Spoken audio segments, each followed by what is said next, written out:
Title: The Lost Letter. In a small town nestled between rolling hills, lived an old postman named Mr. Harold.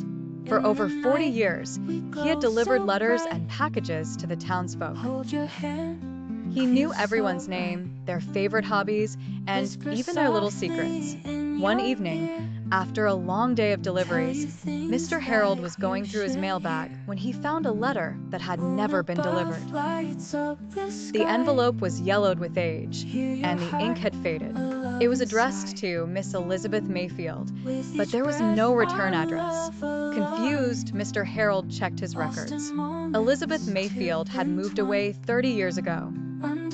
Unable to shake off his curiosity, Mr. Harold opened the letter. It was a love letter, filled with heartfelt words from someone named Henry, who had poured his soul into confessing his love for Elizabeth.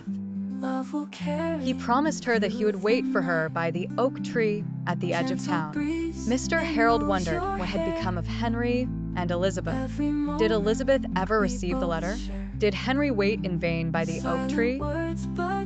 Determined to solve this mystery, Mr. Harold asked around town. Few people remembered Elizabeth, but one old woman did. She told him that Elizabeth had left abruptly, leaving many hearts broken, including Henry's. With a heavy heart, Mr. Harold decided to visit the oak tree. As he approached, he noticed something strange. Beneath the tree was a wooden bench, and sitting on it was an old man, staring at the horizon. "Are you Henry?" Mr. Harold asked gently. The old man turned slowly, his eyes tired but kind. "I've been waiting for her," he whispered, "for 30 years." Mr. Harold's eyes filled with tears as he handed Henry the letter.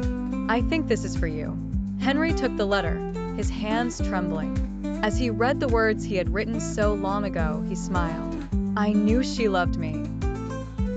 Mr. Harold sat with Henry for a while, neither man speaking. The sun began to set, casting a golden glow over the town. In that moment, time seemed to stand still. It didn't matter that 30 years had passed. What mattered was that Henry had his answer. The next day, Mr. Harold returned to the oak tree, but Henry was gone. On the bench, there was a small note. "Thank you for helping me find peace."